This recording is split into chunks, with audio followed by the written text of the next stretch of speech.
Dear God, we thank you again for the opportunity that we as justice workers in this community can gather together to discuss the work of justice. We thank you for your inspiration, for sharing a portion of your power with us and directing us to do what is just and right. Now we ask your presence will lead us through this meeting, and all that we do and say will be pleasing in your sight. In your just and majestic name we pray, amen. Amen. I'm gonna ask if there are any first-time attendants. You would give us your name and what organization that you represent. If you would like to join NOAA. So at this time, do we have any new persons this evening? Yes. Okay, go ahead and introduce yourself. My name is Lee Stewart. I am newly on the Affordable Housing Task Force from West End Synagogue. All right, thank you. Someone else? Yes, my name is Hamid Abdullah, and this is my first time being on this Zoom, and I'm coming from Masjid al-Islam. All right, thank you. Thank you. Do we have anyone else? Yes, I'm Evan Williams. I'm a member of Eastwood Christian Church. This is my first time on Zoom. Oh, thank you. Anyone else? Yes. Good evening. I'm sorry. Good evening. My name is Austin Thomas. I'm not a part of any particular organization, but I am a part of the Affordable Housing Task Force. All right, thank you for your attendance. Anyone else? Yes, my name is Sean Maxwell, part of the Riverside Homeless Ministry. All right, thank you. Anyone else? Well, we want to thank each of you. I think we had 5 new persons on tonight. And if you are not a part of NOAA as an organization, we invite you to join us, that we can continue to work together doing the work of justice. At this time, I'm going to ask if you've had opportunity to read the minutes, and if you approve of it, I ask for someone to make a motion to approve the minutes. Maybe this isn't the right time, but there is a mistake. Okay, now, and we will include it on, so we can include it in the minutes and the correction. Go ahead. It says something like our gross take from the dinner was $100. I think that decimal got in the wrong place. Okay, then, so we'll correct that. I'm not certain if the secretary is on tonight, but we have the minutes, and we make sure that we send her the minutes to make that correction. Okay. And Liza also put that in the chat so she can get that also, just so we can correct it. Irvin, did you have someone else had a correction?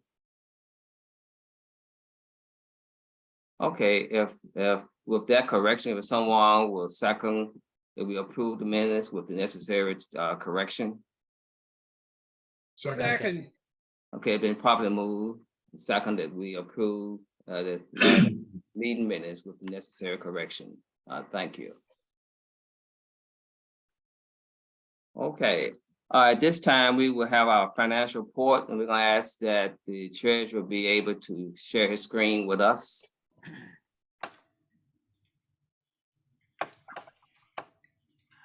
Thank you. Thank you, Reverend Thompson. This is the bottom line of our statement of activity for the month of October. We spent a little more than $6,000 more than we had in income, which is kind of expected. Our income stream is up and down, volatile, and October is seldom a particularly good month, but we do have the fall fundraiser coming up, so that should put us in the black for the last 2 months of the year. And then our statement of financial position is we have combined liabilities and equity of right at $300,000 as of the 1st of November. So that's my report. Are there any questions?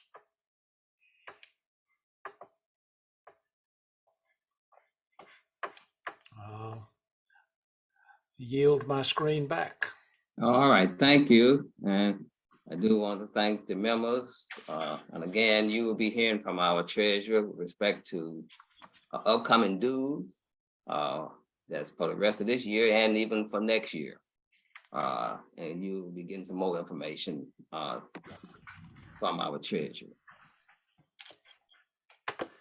Okay, thank you. We will skip right now from our approval of our new hire. We're gonna go to the fall fundraising committee at this time, then we will go back to item number 4 on our agenda. I guess that's me again. For the fall fundraiser, I want to let you know about our plans.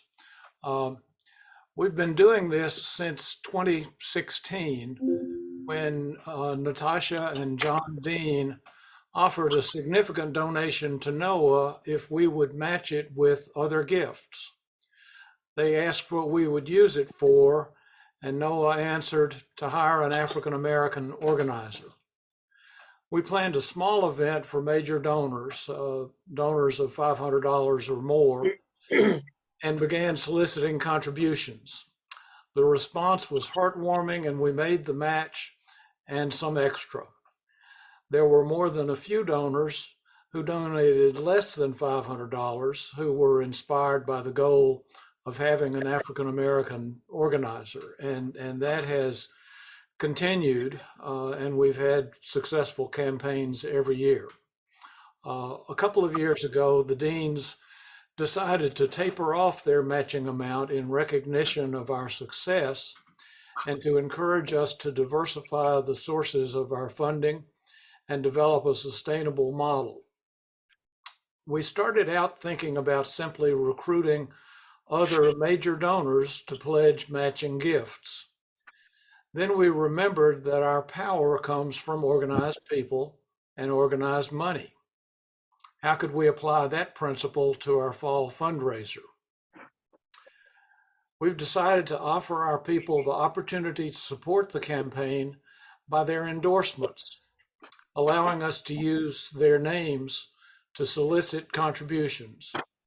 And anyone who wants can make a pledge of any amount to be part of the base that we would solicit to be matched by other contributors. When the campaign goes public, I should back up a little bit. We're starting in kind of a quiet phase of the campaign, raising money within NOAA. But when the campaign goes public on November 29th, we will publish a list of all the names and the total amount we're trying to match.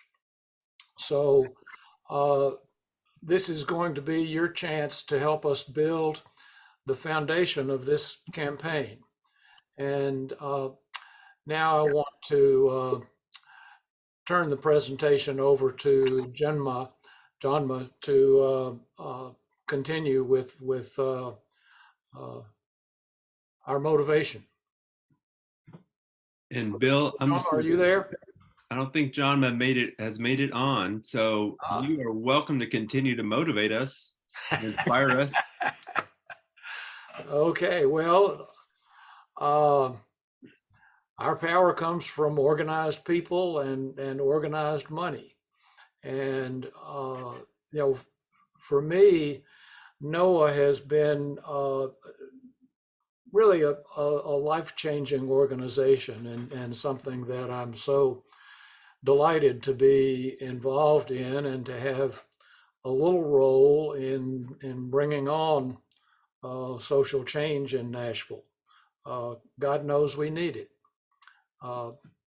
So I've been involved with NOAA and its predecessor since about 1999. I think, and the power of the organization is really what attracts me, and its continuing and growing power is so important to the health of our city and the welfare of all of our residents. And it's just so satisfying to be a part of that. And I don't know, I'm not very good at ad lib impromptu speaking, so. That was wonderful. Well, thank you, Bill. Reverend Thompson, I know Beth Zeitlin is also on the call, and Beth has been instrumental in putting our promotions together so far for this campaign, and I think she wants to say a couple things. Okay, I'll let her, and Bill, I'm gonna come back to you, and also I want you to make the announcement about how we can raise money through the Kroger rewards and the Amazon, and through how we can donate a monthly. It's a part of your minutes. It's on the second page of your minutes. So we ask that you again emphasize that when I call on you again, Bill. Okay, it's Beth. Good evening, everyone. I am going to just speak a little bit from in place of Janma Holmes. So Janma has been very involved with, I just don't love this view here. Okay. Getting us a special opportunity in relation to this year-end solicitation. So we have had an event some years in the past, not the past couple of years, but in lieu of that, we're doing a mailing. We are going to, as part of that mailing, have been presented with the opportunity to have an event for donors that give $500 or more after the first of the year. And they will be invited to a special event at the Geodis Stadium, the Nashville Soccer Club Stadium, for a private event. So as an incentive for people to give at the $500 level or above. And we'll be sending out a mailing in the next week or two, right around Thanksgiving, to promote that. But that's a nice little way. And in addition to that, not only will donors $500 and above, but task force leaders and other leaders in the organization will also be there. So that'll be an opportunity for us to have a small group of volunteer leaders and donors at significant levels to get to know each other, and also to cultivate some donors. So if there are individuals that you think have the capacity to give at that level, it's a great opportunity. It's a place that I haven't been. I don't know if many of you have been to the stadium, but John has worked really hard to get that opportunity for us, and we're looking forward to that. And that'll be in early February next year. All right, thank you. Yeah. Reverend Thompson, let me run through the ways that people can participate in this campaign. If you'd like to be listed as an endorser so that others can see that you support NOAA and consider giving themselves, put your name in the chat the way you would like it listed on the list of endorsers. And if in addition to that you would like to make a pledge that can be matched by others, you can put that in the chat too. Or if you want to keep that private, send it in an email to treasurer@noaatn.org, or go to the noaatn.org website and make a credit card contribution there. And we'll include that in the matching amount along with your name.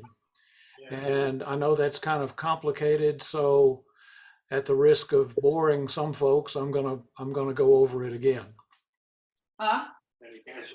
For what? If you would like to be listed as an endorser, Are you going to play cards? Yeah. Folks can mute, if you can mute yourself if you're not talking, please, folks. Thank you. If you'd like to be listed as an endorser, put your name in the chat the way you would like to have your name listed. If you'd like to make a pledge for the match that other people would match to increase our giving, put that in the chat too, or send an email to treasurer@noatn.org, or go to the noatn.org website and make a credit card contribution, and we will include that in the matching amount. And I will put that text in the chat also, along with the information about participating in Kroger Rewards and Amazon Smile, where you can make your purchases and have a portion of what you spend there be donated to NOAA. We've been getting a little over $100 a quarter from each of those organizations, and I'm pretty sure that we consume more than that from those sources. So it's just a matter of getting NOAA listed as your preferred charity, and then it's automatic from there, and there's no additional cost on the items you purchase. Questions?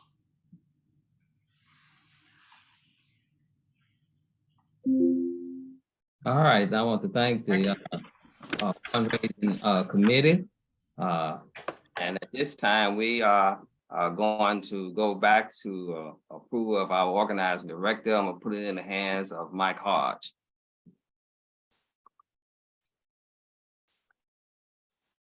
Okay, is Reverend Lester on the call?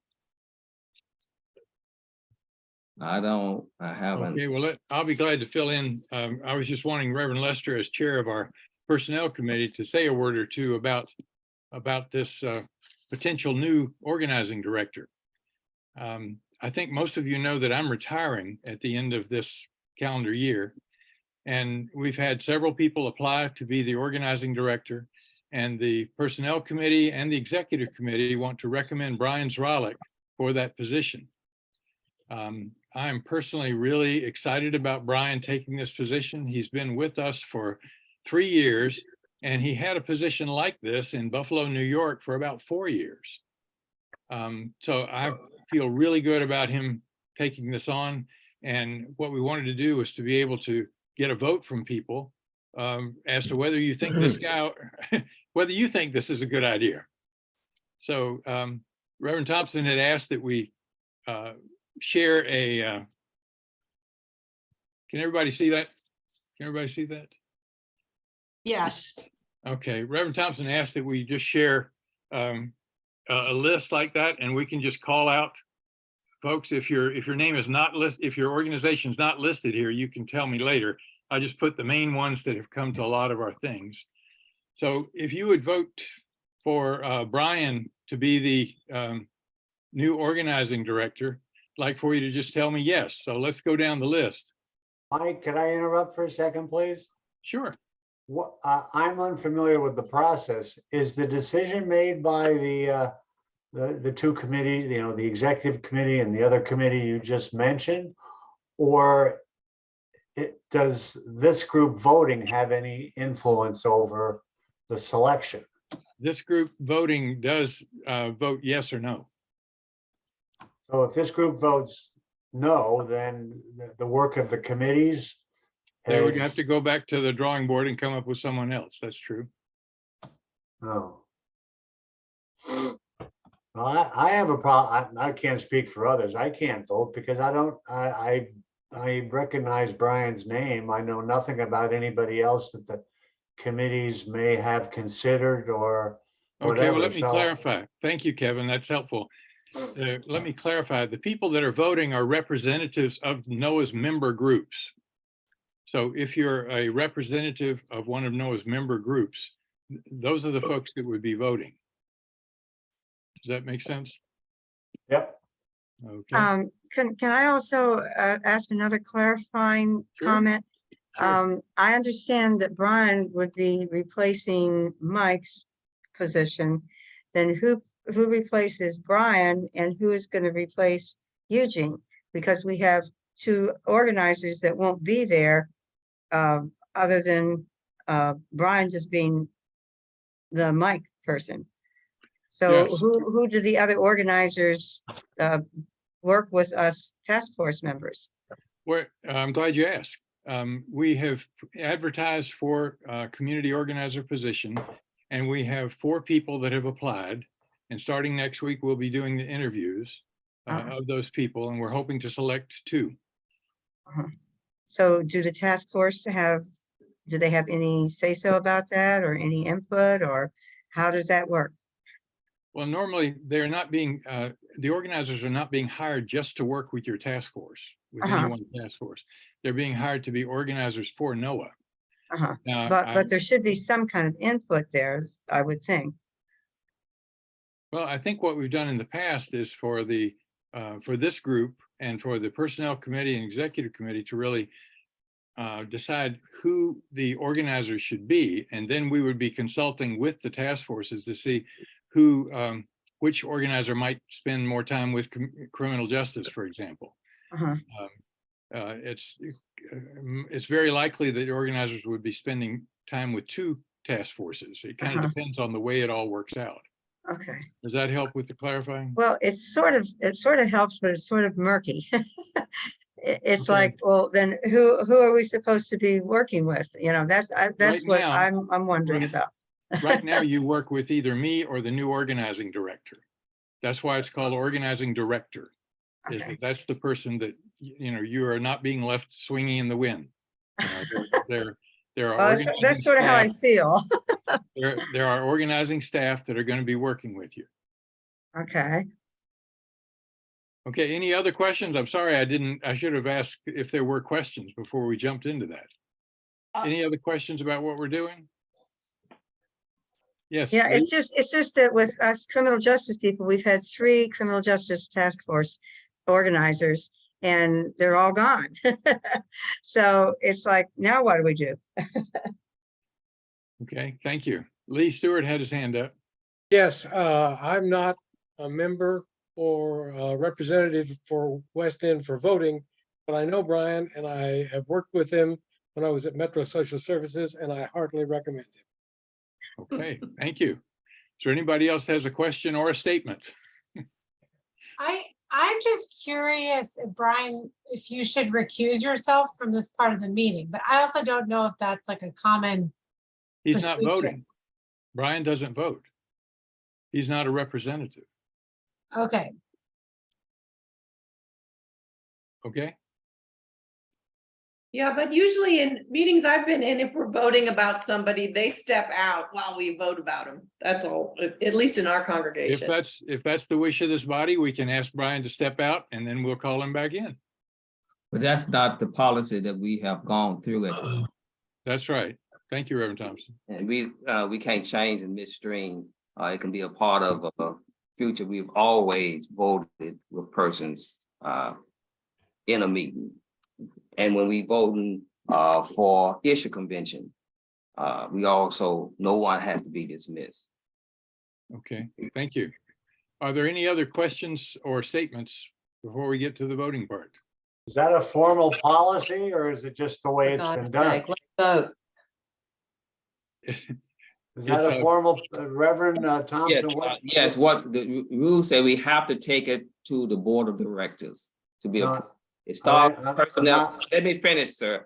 It starts with the personnel committee to make the recommendation to the executive committee. If the executive committee approves, we make the recommendation to the board of directors and the board of directors.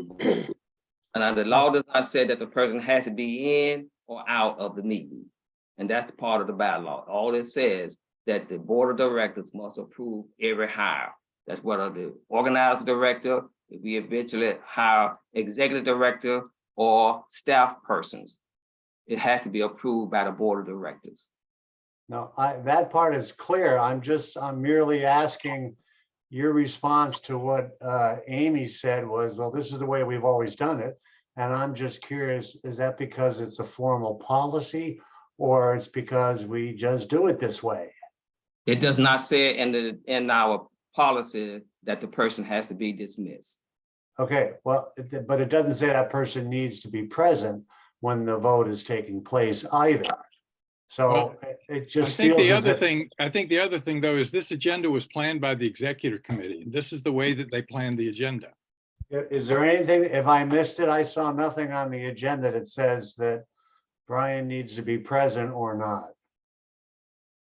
That was not on the agenda. The approval of the organizing director hire, a roll call of the organizations. That's all it says. All right, listen, Amy raised a good question. I'm just searching for clarity because as Jane says, some of this stuff is murky. That's all. You're gonna do what you want without asking the rest of the people present how they feel. So go ahead. I think the point is that there's some discomfort about voting on someone when they're present. It has nothing to do with bylaws or who's doing the approval. There's some discomfort. I think that's the issue. I agree. I agree. I've never been a part of any organization, business, church, or any other where when we were voting for something or someone that they remain present in the room. It's intimidating for them. It's intimidating for the people to speak, frankly. I think it's a better practice to excuse Brian, anybody else that we are voting on. I would have to say, I agree with that. I have worked very closely with Brian for 2 years, and it's been wonderful. And I am totally in favor of his appointment to this position. But if I did not feel that way, I don't know what I would do when I have to vote and he's sitting here watching. If you see what I'm saying, What we can do if we want to resolve this, we'll call the roll first to see if he should be permitted to stay or be dismissed. Then that'll be a vote. And then we can make this as a part when we doing our bylaws, that any person being voted on can stay or be dismissed. So if Mike will call the roll. So you're wanting me to call the roll and say, if you think Brian ought to be out of the meeting or not? Is that what you're saying? That's the only way we can do it if we're going to approve it away. Because we cannot just say he must leave. We have to, again, he will be here until we vote. Either way. All right. Now, because it does not say it in our bylaws. Okay. Well, does everybody understand what we're doing? We're trying to vote to see should Brian be left in the meeting or should he be asked to leave until the vote's done? So first thing, I'm going to go down the list, and if your organization is a member of NOAA and is not listed here, please tell me. But what we're voting on is should Brian be in or out. So if you'd like for Brian to be out of the meeting while the vote's taken on, just tell me. Alameda, are you here? Anaheim? Beach Creek Baptist? Belmont United Methodist? My vote is out. Kay, what is your vote? We'd like for Brian to excuse himself and go get comfortable. Okay.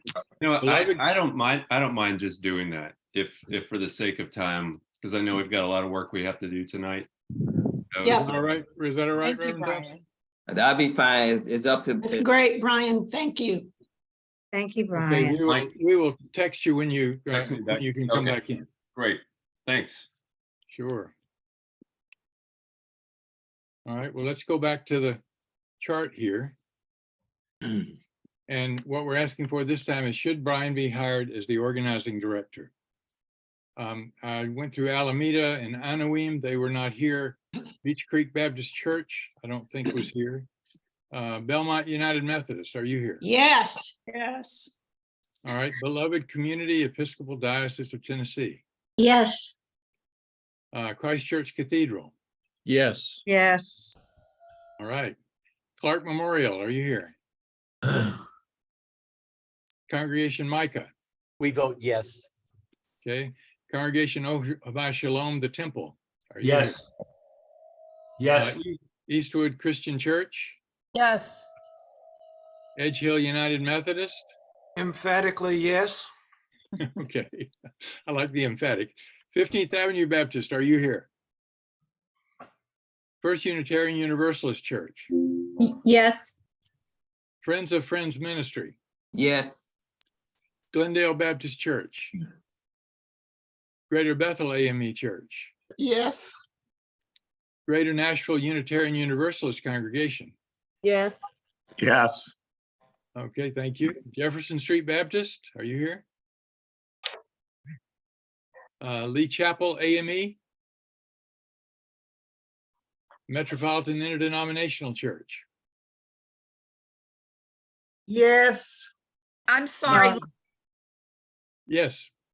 Who was Cheryl. that? Cheryl, are you okay with yes?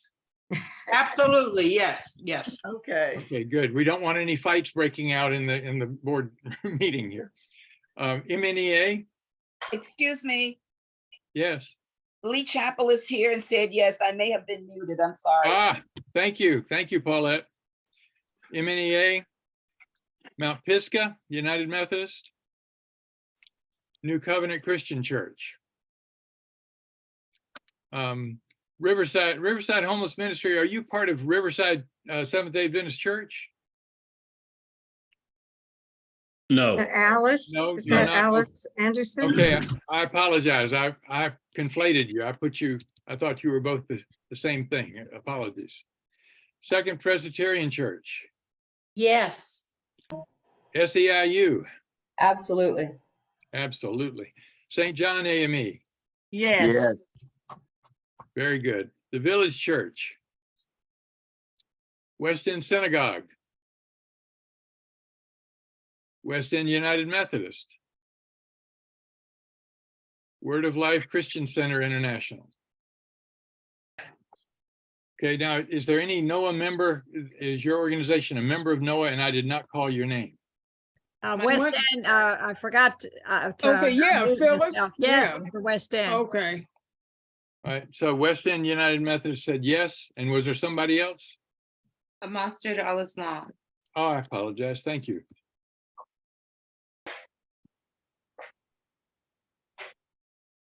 That'll be a yes for us. For my spelling. Thank you. Thank you very much. The Anchor Fellowship, and we'll vote yes as well. I meant to ask Madeline Williams, are you a yes with West End? Yes, and yes, I am. And I was wondering if you had missed tonight's meeting, I was going to see if I could vote for West End. Oh, thank you. But Thank good you, deal. We're Madeline. in complete accord, certainly, Phyllis. All Good, right, really thank you. appreciate it, everyone. Anybody else that I may have skipped? I just pulled up the groups that are normally here. Okay, well, that looks like a unanimous yes of everyone that's here. Okay, then, so. So is it okay if I tell Brian to come back? Yeah.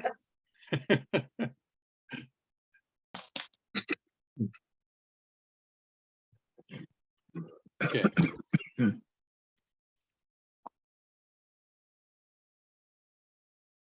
All right, I just told him, you can go He's ahead. back on. We'll wait till he gets on so he can Okay. hear it officially. All right.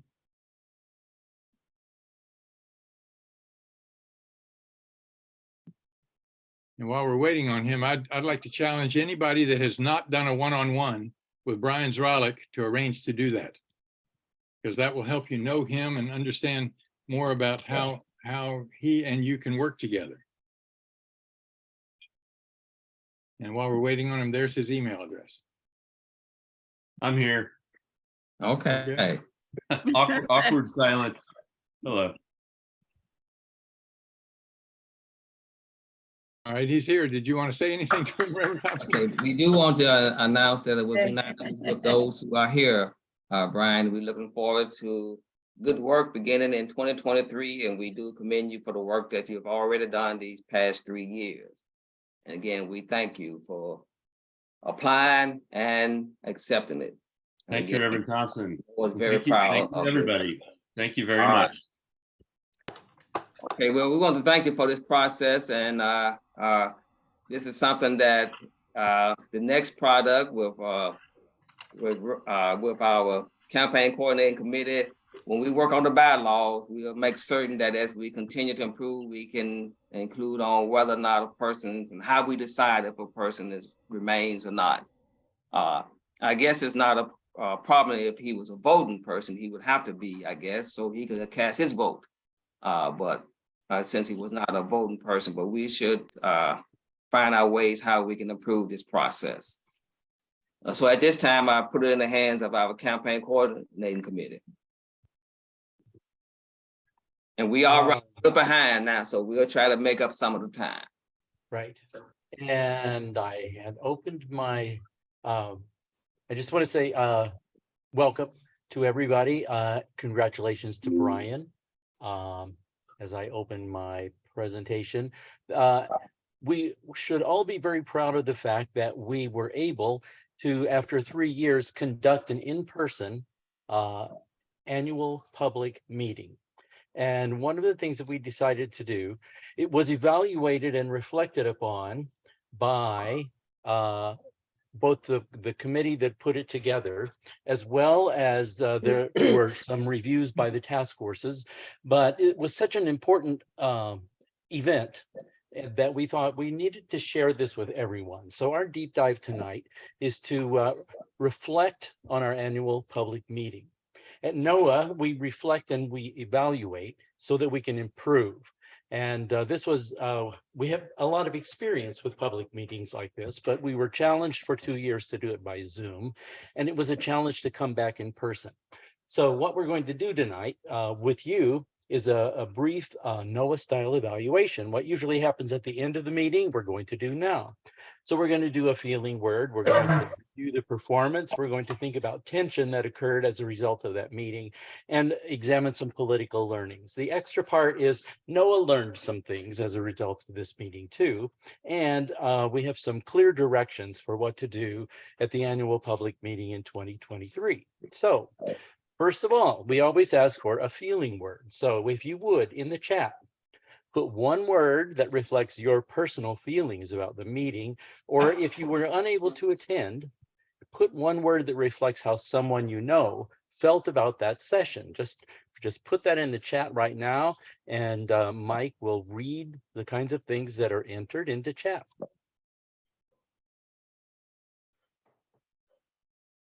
Proud. Lazar Ramage said proud. Roger Satterstrom said opportunity. Paulette says inspired and empowered. Doug Lucas says enthusiastic. Sally Carlson Bancroft excited. Ahmed Abdullah says excellent. Laura Dennison said interesting. Martha Carroll said happy. Okay. Madeline Williams said wonderful. I agree. It was a wonderful. Oh, I'm editorializing. Ashley X says energized. Bill Howell, proud of our leaders. Kent Foreman, informed. Phyllis Sell says ran smoothly. Jane Borum said powerful. Kay Bauer said enthusiastic. Cheryl Major, impressed. Sylvia Page, excited. Thank you. So, and everybody can go ahead and continue to read those. And in the evaluations that we conducted, we had mostly positive. And I want to stress that we had lots of good words from those evaluations. And you just heard some of them repeated again tonight. Energized and informed and proud, educated and relieved. But there were a few comments that reflected the other side of the coin. The words that showed up, sometimes some people were a little disappointed or confused. There was some embarrassment and anxiety. We'll get to some of the explanations for those in a minute. But the second thing that we talk about is performance. That is, how did we do in terms of conducting the meeting itself? So I want 3 volunteers. If you would just raise your hand, speak up, and give me one strength of the meeting. Any one person. Don't We be were shy. behind. Strength of the meeting. Strength, oh, strength.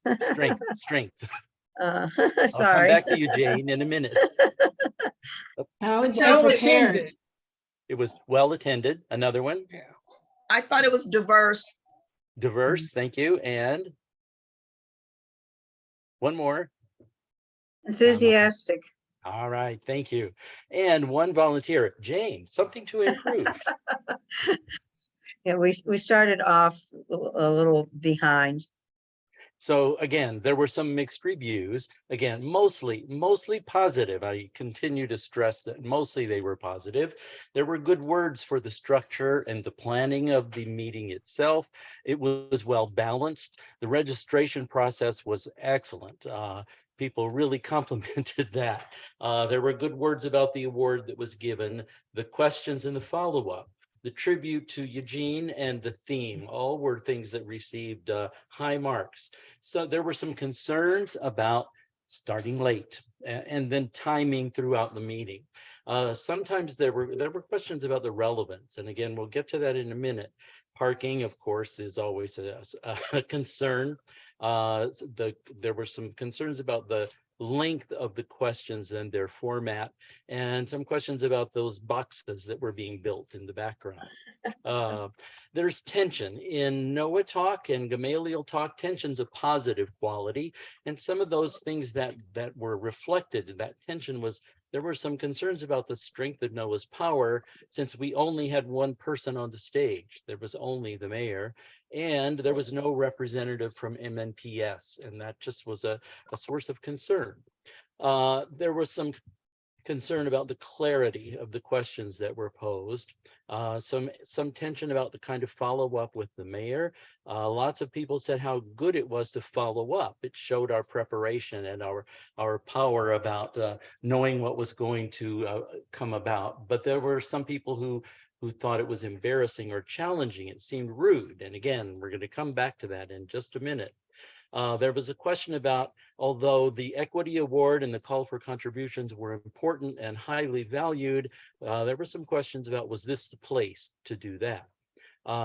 There were some concerns about the follow-up actions. It was clear we should do something, but not always clear what it was we ought to do.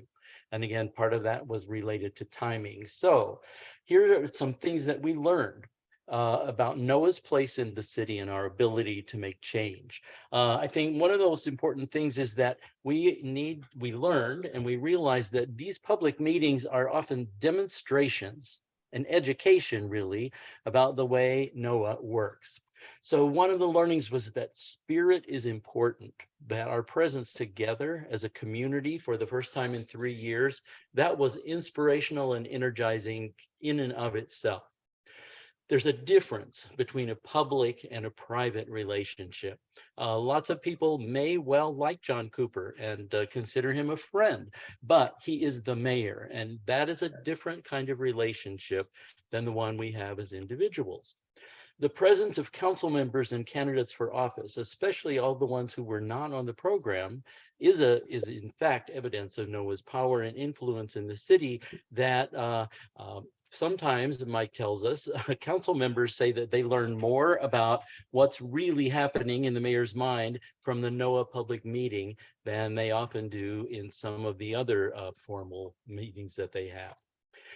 Another important learning is we were able to demonstrate what it means to leverage power through our focusing on East Bank development as a central issue.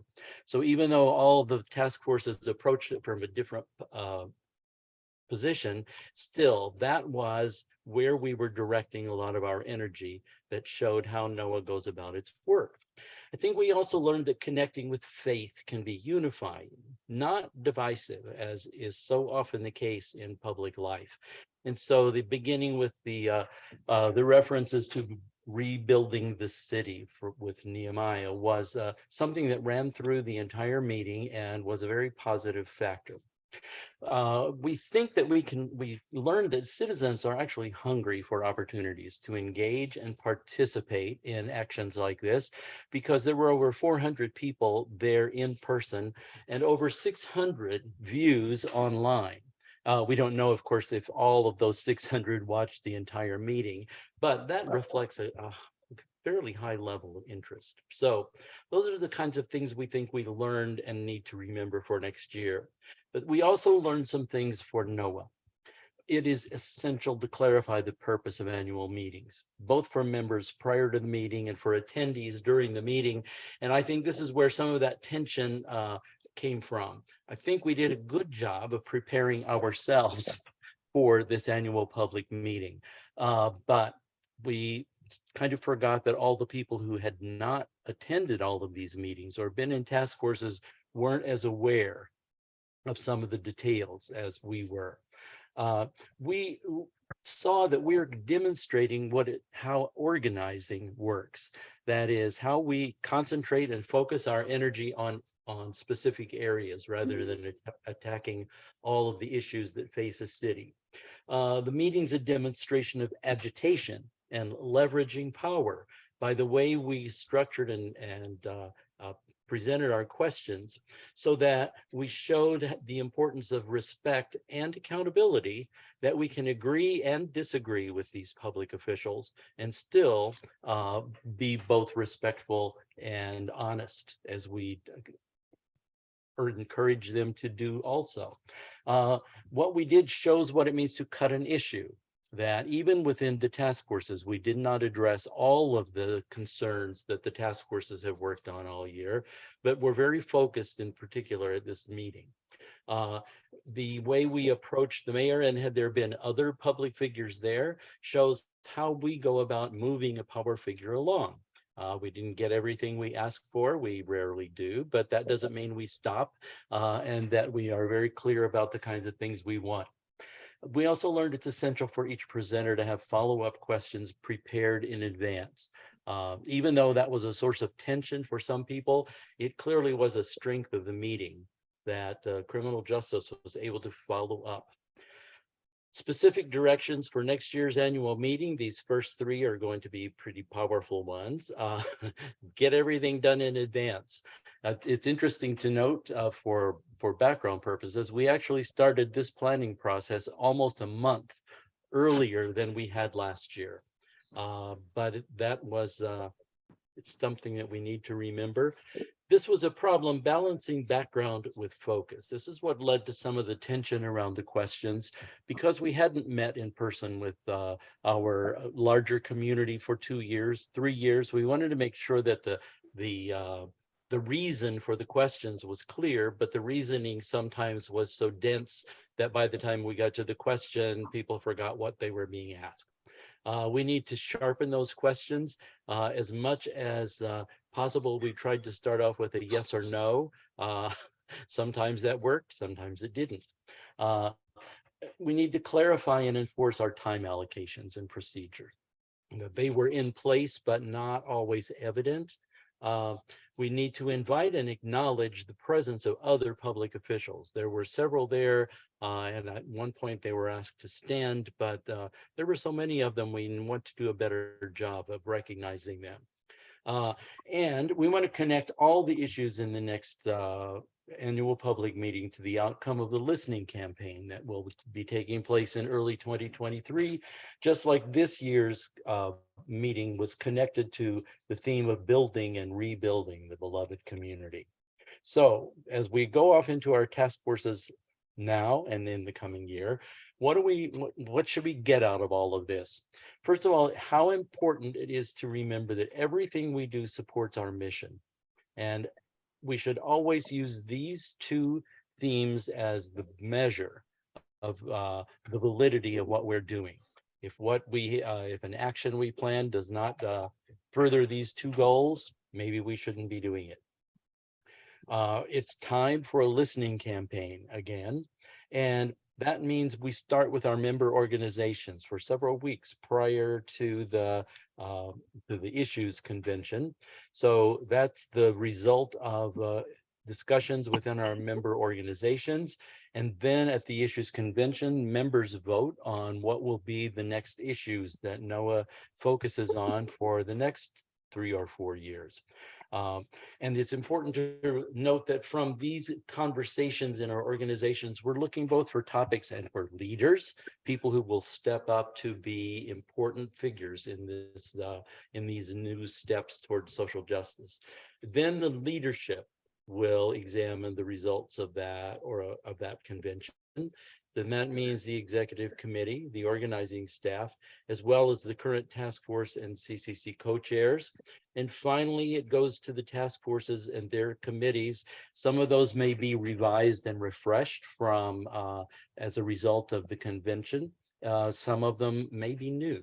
But that's what we're looking for. And I think if we get to our breakout rooms tonight, that is going to become another focus as we have now come back to the surface after our deep dive through the annual public meeting. Are you done? All right, thank you.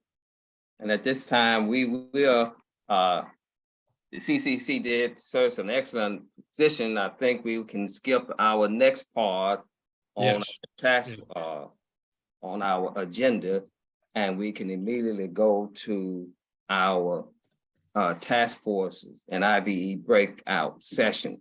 And this session will have to be cut still, so we will have ample time. So we scheduled to 7:31 on that. So we will ask that we will act accordingly. So we ask that as you meet together, do a basic work during your short time, and we will hopefully next month we will have more time for the breakout. May I say something quickly? This is Arlene Tuckman. There was no way to sign up for IVE, and there was no way for me to get on without signing up for a different task force. So what should we do? Okay, it should be. Can you do that now, the administrator? Yes, I'll go ahead and clarify that. What we're doing tonight is we're just going to open the rooms of the different task forces and IVE. And so I'll just open them right now, and you can self-select. Okay. Everyone can self-select which room to go in. Oh, okay, thank you. So please let me know if you have any questions.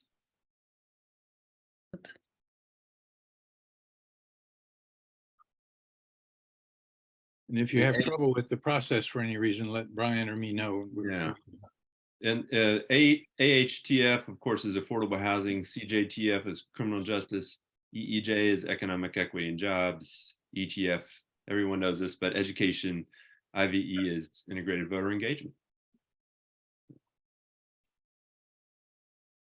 Reverend Thompson, we have till 7:37. Yes, that will help us. I'm sorry, I think that 7:31 actually is on the calendar, on the agenda, but. Yes, but we can go extra time. We're gonna ask that we will on the other special reports, since they will be meeting last. I'm with you. Instead of the 3 minutes, we would give each one 2 minutes, and we have a special announcement also tonight, which will be very brief. Wonderful. So I'm sorry, that does have us finishing at 7:37? Yes, we can go to 7:37. How do we get into a breakout room? What's this? Let's see. I'm confused. Just send me somewhere then. That's fine. Just send me somewhere. Right. Where would you like to go? Which one would you like to go to, Madeline? All of the issues except voters' engagement are of interest. All right. Let me see. We could use you in economic equity or criminal justice. Yes, or affordable housing, any, or education. Education? I'll put you in education. Okay, thank you, appreciate it. Thank you. Actually, let me find you and put you there, because there we go. All right, other folks? How about Evan Williams? Where would you like to go, Evan? Send me to criminal justice. All right. Please. Also, criminal justice for me, Mike, please. Okay, Sylvia Page. There you go. Sally, do you want to go to IVE? I clicked on that, but I'll get you. I didn't get there. Okay, Beth Zeitlin, where would you like to go? Wherever you need me. Well, kind of wherever you'd like to go. Economic equity and jobs, or IVE? Economic equity and jobs. You got it. Bill Howell? You're muted, Bill. I don't know what you're saying. Phyllis, I'll put you in education. Education. Novella Page. As a retired teacher and counselor of education. Yes, Oh, ma'am. good, good. Lonnie Chandler? Lonnie, where would you like to go? Education, affordable housing, criminal justice, economic equity? Okay. Phyllis, I'm guessing, My computer just went down for some reason. yeah, that's So, strange. You're Can not you get showing me up. into education? Yes, like, here we go. Here Thank we you. go. My You're welcome. computer just completely Whoa, where did fell apart. education go? Yeah, that's weird. I know, it's very strange. Yes. Huh. Okay, we'll figure this out. Hmm. Hmm. Hmm. Hmm.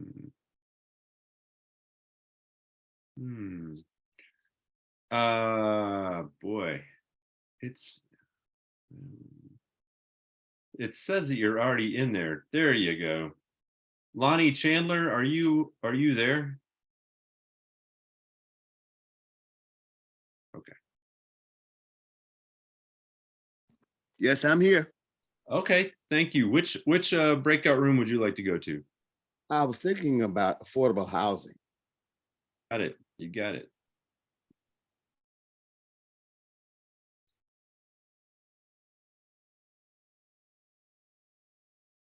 Okay, I'm trying to get you there. Yeah, you just need to accept that on your, there you go. All right.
Did I have to come back?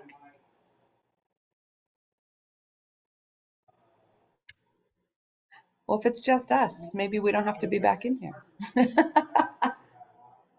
I thought I heard Reverend Thompson say we had to be back at 7:31. Did he not say that? He did. He did. Okay, thank you, Ashley. Anyhow, so And that's I'm thinking you didn't hear from Second Presbyterian, I'm thinking, for living wage. That's because our janitorial staff is a member who's volunteering.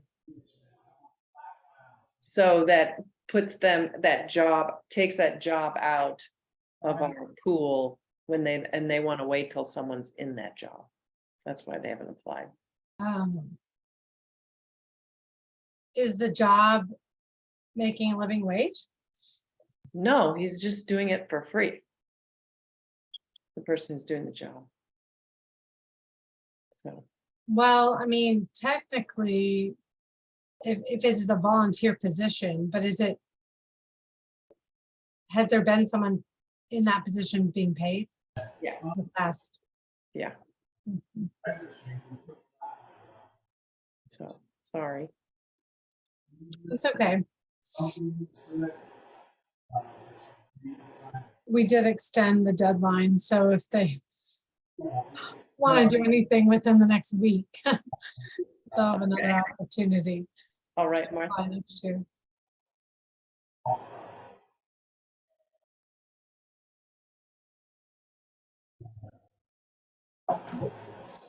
I'm so confused. Are we? I don't know. Did we all get kicked out onto our own Zoom something? I don't know. We left the breakout room. We're in the main session. Okay. So yeah, as far as I wanted to also talk then, if we aren't in a big hurry, about a listening campaign. I know that our union is going to get really serious about that in January. So just wanted to put that in your guys's kind of post-holiday future casting, thinking about how we have a listening campaign within your church, your organization, to say, what issues do we care about? What are people talking about? I really want to help grow EE&J into get us some vibrancy again and recruit some folks. We're going to have a lot to get serious about this next year. Half of Metro Council will be up for re-election, or they will be term limited, and the mayor's race is this next year. And so those have tremendous economic rippling effects on us about who are in those seats and those positions. So, and I want to be able to help in whatever, but to help have public conversations to folks running for these positions around the economics, around like, what are we really doing with our city that makes it affordable, not just in housing, but Amy's the whole living wage. Like, are we paying people enough to really live here and be sustainable members of our city? What does that look like? And what do we value with that? So I think it's going to be really important. And there's some interesting characters coming to town wanting to sort of change. We know we see Nashville changing, but I've been surprised at some of the political national people that have moved to town that are really trying to influence local politics in a much more radically conservative way than Nashville usually is. Our state may be one way, but our city is something else. And usually our city's pretty nice. Even if we're frustrated with each other, we tend to be nice to each other. So most people. Right? So I hope that won't change, but there's been some. Do you have any names? Oh, well, just like Ben Shapiro and Candace Owens moving to town. Like the two, they are political pundits, conservative, who have talk radio shows. They're the ones that got Vanderbilt in trouble for like their the trans kind of medical care that was going on. They made it into this whole thing that it wasn't. They're calling it mutilation. I mean, they're just like, they're doing lots of just inflammatory language to get clicks and get people excited about stuff. And you say Candace Owens? Yeah. Oh, Ashley, if you haven't heard of her yet, you're in for a treat. I think I have. It sounds familiar. Her and Kanye were together at something. So, Oh, okay. Here they come. yeah. Hey, Reverend Thompson, can you tell us on the agenda? I know that Amy's going to talk about living wage. Do we also have E&J time to say something, or is that all of the E&J time? We had a full schedule, we were just we wouldn't have the time under the reports time. You just have the time with the economic equity, just with the living wage issue. Okay, then Amy, if I can make that one really quick announcement at the beginning. Thank you. Thanks, President Thompson. Okay. I think everyone is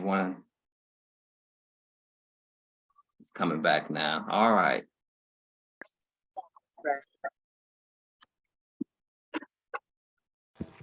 I believe is that no, it's still coming in, so we'll wait a few more seconds. Okay. So at this time, we will ask for our E&J with respect to the living wage issue in Nashville. Guys, right before Amy talks about the living wage issue, I wanted to draw attention to these public comment meetings that are coming up. We know we talked about the East Bank and the stadium deal at the public meeting. This will be the largest investment any public has ever made into an NFL stadium. These decisions are going to happen quickly. We're begging you to please attend one of these 6 meetings. We will have this up on our website. We'll work with Mike to get that up there as well. But I just wanted to call everyone's attention to that. There's 6 meetings around the city, so please attend one. Yeah, please attend one between next Tuesday and December 12th. Thank you. Thanks, Amy. Kay just put a link in the chat, by the way, that is about affordable housing task force, but it has those meetings listed along with the places and everything. Great. Thank you. Great, thank you. All right, good evening, everyone. I hope you're excited to talk about living wages. This is a project that Economic Equity and Jobs has been working on with a wider coalition for the past 2 years. It is Living Wage Week right now, so we are in full celebration mode internationally, celebrating living wages being upheld around the globe and especially here in Davidson County. This project started as a coalition initiative with NOAA's Economic Equity and Jobs Task Force in 2019, part of the Nashville Rising Forum, and then really got into action during COVID.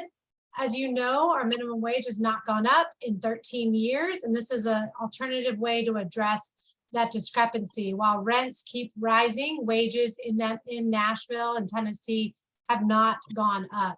There was a recent report that came out in October that stated, you probably have seen this, to live in Davidson County requires $71,000 salary a year for a 1-bedroom apartment.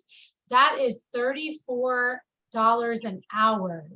As you probably could guess, many people in our city, maybe many of us on this call, are not making $34 an hour. That is why Nashville Living Wage has really come forward to the ground to raise the floor of wages. We can't change the minimum wage right now, but we can create a more just minimum standard for our city. These are our goals for Nashville Living Wage: to educate the community about living wages, get consumers excited about contributing to certified employers, and building a network of living wage certified employers. You might be wondering, what is that living wage rate? We currently are going by the Alice report from United Way, and their survival wage from the 2020 report was $17.40 or $15.40 with employer-provided health insurance. This is outdated data from 2018, pre-COVID, pre-inflation. So the Alice report is updated every 2 years. We are awaiting the new Alice report for 2023. If you go to the United for Alice wage tool, you will see the survival wage currently for Davidson County, $19.79. So close to $20 an hour. We're hoping that National Living Wage in partnership with NOAA's Economic Equity and Jobs Task Force will raise the wage floor, empower consumers, and grow this communal interdependence that we are really striving for as a city. You can visit nationallivingwage.com to find out more. But for tonight, I just want to share our gratitude to NOAA for being certified, and as well as Christ Church Cathedral, the first NOAA congregation that has joined our network of founding member employers. And I want to tell 3 quick anecdotes.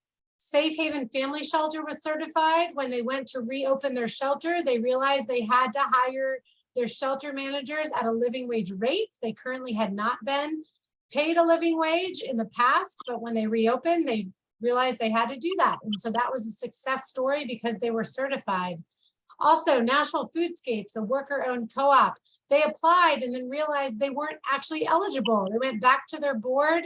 They had a lot of meetings. They changed their budget, and they were able to reapply for the next certification round. This is what National Living Wage is doing. It's making people look at their budget, their payroll from top to bottom, so they can make sure that everyone is earning a living wage. And an exciting story, United Way, which actually produces the methodology that we use, they got certified and then came back and said, we have some temp workers that we realize are not going to be making that wage. Do temp workers also have to make that wage? And we said, yes. And so they said, okay, when we hire those temporary workers for 2023, they will be making that living wage of above $17.40. So those are just 3 success stories to share with you of how National Living Wage is making an impact. These are our currently certified employers. We are at 16. We're hoping to round the 24 mark by the end of this year.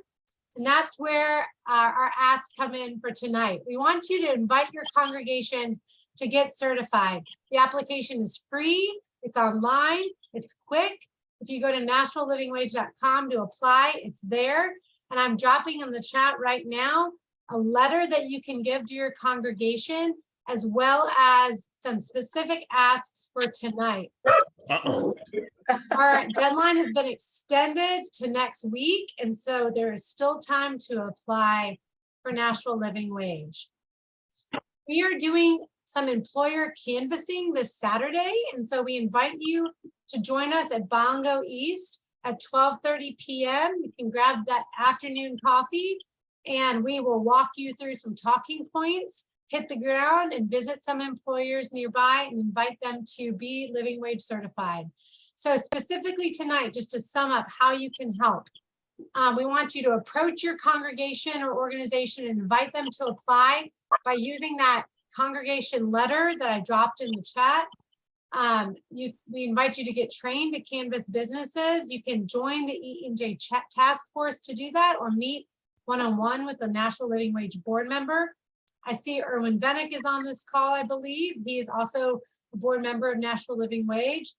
You can join us this Saturday at 12:30 at Bongo East to be trained to canvass employers.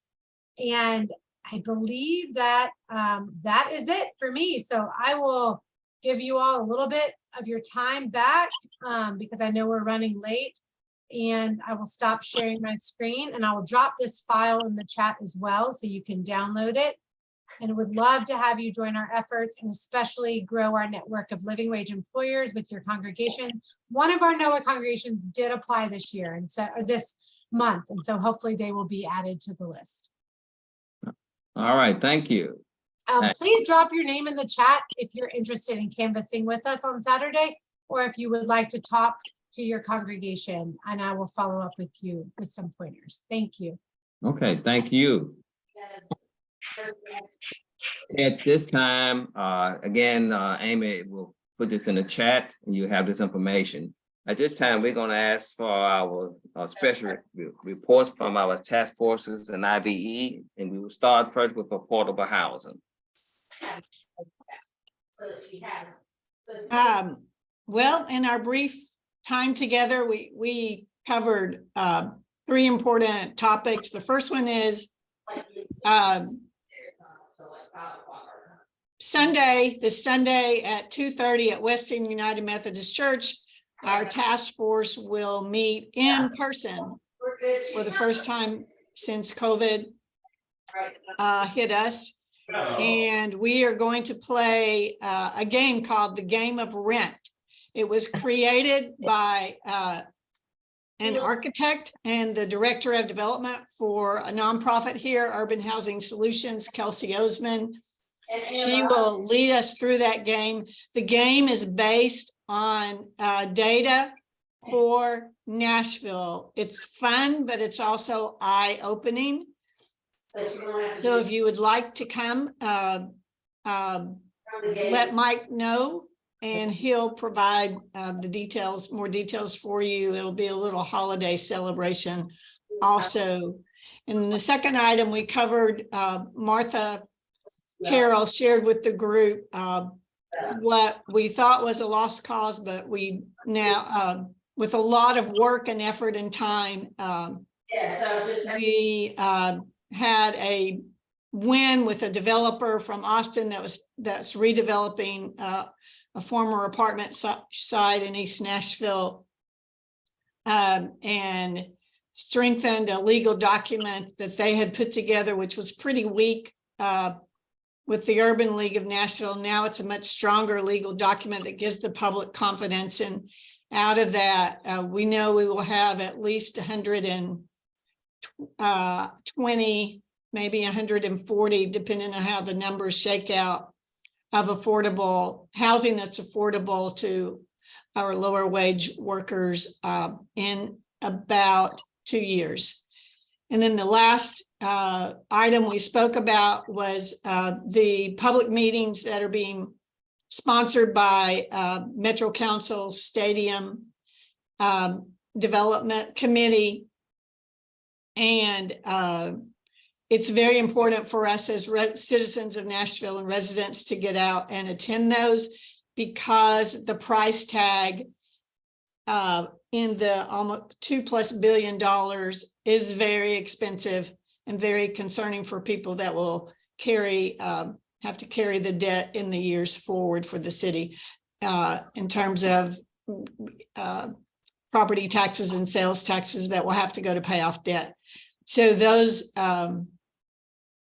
if you'd like information about the schedule for those upcoming meetings, you can Google Metro Nashville Council Stadium Committee, and you will find a schedule for those meetings. The first meeting is being held on the 21st next week in East Nashville, I think at East Magnet High School. Thank you. All right, thank you.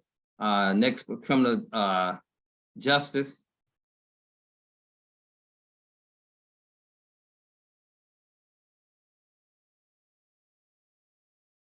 Jane, you're on mute. I'm sorry.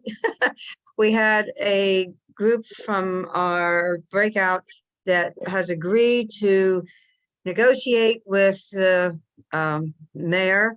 Hopefully we will be having a mayor's office either the 21st, the 22nd, or the 23rd. We're negotiating that as we speak on this Friday on November 8th. So we're deciding to go ahead with the outreach program for the EMS and the people that will be doing a pilot for that, which is basically what we had asked for the mayor on October 19th. So we just wanted to make sure that we are still going to go ahead and do that. There may be some changes in how we do some more local organizing, diversity, either some LGBTQ people, some unhoused people, people who haven't been part of this whole procedure. So we want to still do that, but we feel like we can negotiate that with the mayor's office. So we're going to do that this next week. The other thing that is good is that me and some of you all have had meetings with Robin Kimbrough Hayes, who is now a judge, as you all are aware. And Robin and I are going to be setting up what she wants to do with trying to come up with ways for people to be more involved with her constituents that are on the bench that are actually sort of like a buddy, as it were, when they have a meeting that they're going to have to be meeting with the judge. And we will be helping those people to make sure that they get to the meeting, that they get whatever they need to have the judge there. And so that's going to be another program that we will be working on with one of the East Nashville program in December. So that's another good thing. And the Nashville, not Nashville, the rents, not the rents, I'm sorry. Y'all, I'm having some difficulty with my words because my fever has been so intense lately. So some of my words are a little mixed up. But anyway, we're getting bail reform that is lower. It's lower for some of the judges already. And so we're going to continue working with that too. So those are where we are today. Okay, thank you. This time we had a special announcement. Is a brief announcement. I'm trying to see if the person is on now. I don't see the person, but we will go to education now. Okay, whoops. Oh yeah, I'm on, good. I meant to ask someone else to do this report, but I got so rushed in my thinking that I forgot to do that. We have been really happy in the education task force this year about the things that we have seen come to fruition, the advocacy centers and the advocacy coaches, the restorative practice coaches, and the reset or peace centers. Those things are supposed to make a difference and eliminate, hopefully, the racial gap in discipline in metro schools. So we're so happy to have those centers and those workers, but there are no goals for eliminating the racial gap in discipline. The same in advanced academics. Of course, the MMPS has the new equity roadmap they rolled out, which is a lovely document. The school board also passed a resolution for equity in advanced academics and an equity policy. But none of those things have any clear, specific goals. And as you know, nobody from the administration of MMPS came to our annual meeting. So we could not publicly ask any of them or about making goals or what their goals were, or if there were going to be any goals. I'm just going to try to quickly describe our strategy, which is kind of like surrounding them. Dr. Battle in particular. We did do a petition and there were almost 200 signatures on Dr. Battle's petition saying, please create some concrete measurable goals for equity. There was another petition that went to every school board member. We had a presence at the last school board meeting. I spoke and said exactly what I just said to you guys. We need some measurable goals. And we presented the petitions.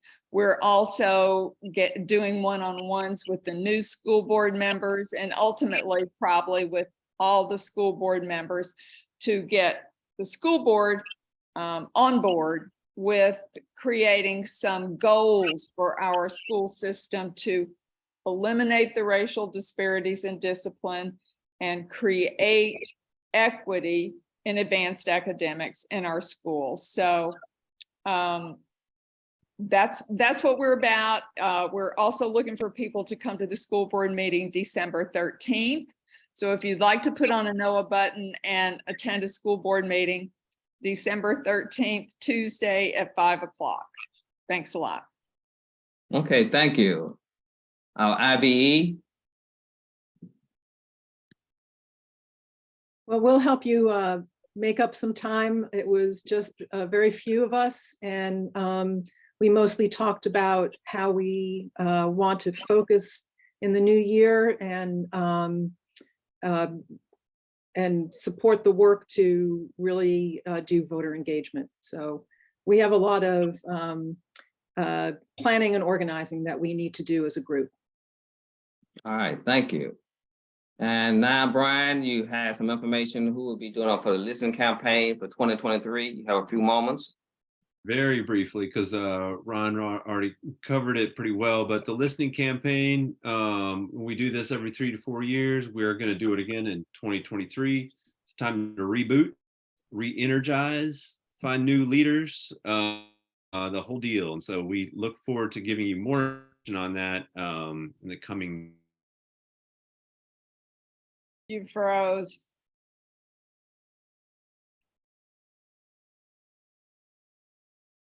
All right. So basically, look forward to more information on the listening campaign in the coming weeks. We look forward to engaging current and new member organizations in this really kind of foundational process. All right. And thank you, everybody. It was worth it. All right. We expecting great work from you. Thank you so much. Okay, at this time, we're going to ask Mike to close us out with evaluation, and Reverend Carroll will close us out in prayer. It was all right with everybody. We're probably going to run over about 4 minutes, but don't leave. Noah's serious about doing well with time. You all know how our evaluations work. The very first thing is your feeling word about this meeting. Your feeling word as you're leaving this meeting. Put it in the chat, please. One word, maybe 2 words if you must. But how are you feeling as you're leaving this meeting? If you don't put it in there, I may start calling on you. Okay, Martha says too rushed. Excellent. Yeah, thank you. Charlotte says renewed. What do you mean renewed, Charlotte? Help me with that. Well, we've got new leadership and we can stand behind this leadership and move ahead. All right. Good. Adam Riggs says excited. Adam, why are you excited? As I said earlier, kind of new to the organization and just excited to be here and see some action happening. Great, great. Hamid Abdullah, you're informed. You want to say a little more about that? We appreciate you being here. Absolutely. I'm informed because this is my first meeting and I've learned quite a bit about NOAA, so informed. Great. Well, one thing you learn is what Marley Albert says. We had a stuffed agenda. We try to avoid that, but yes, we do it sometimes. Okay. Yes, absolutely. All right. Informed. Austin Thomas says informed. Laura Dennison says glad for a new leader, new organizing director. Nancy says busy. Cheryl says updated. Madeline says thrilled to know that there's so much going on. The second part of our evaluation is performance. How did we do with this meeting? Was the agenda what we needed to do? Did the people leading the meeting carry it out properly? And for this, you can just unmute and give me just a very short comment. All right, who wants to say something about the meeting?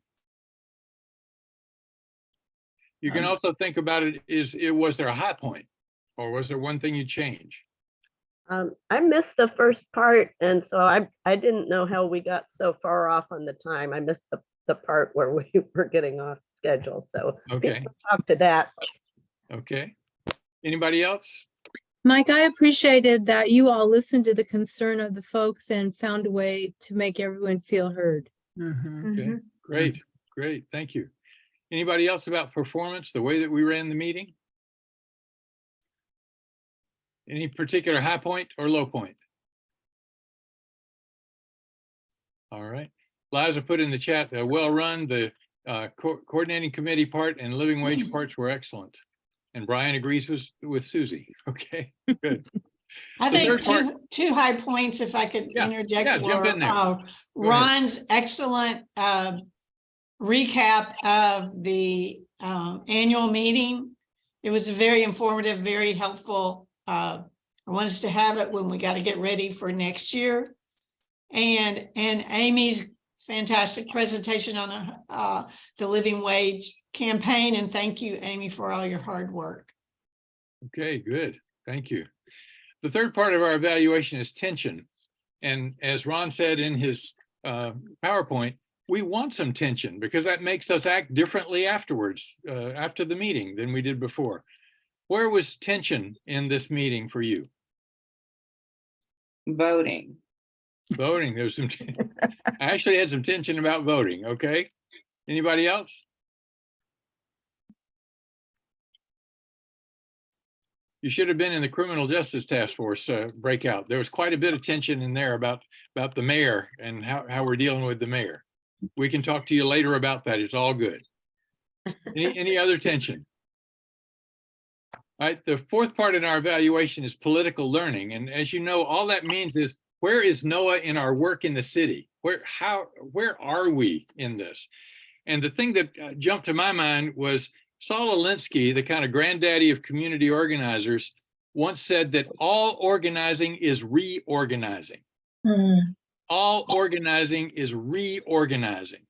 So you do what you can, you organize, and then you have to redo it again. But that's not a bad thing because you have new people, you have new energy. And that's what we're about with this listening campaign. That's what we're about with a new organizing director. That's what we're about with the new members that you heard here tonight. The Masjid and also the Anchor Fellowship, brand new members. Jefferson Street's a brand new member.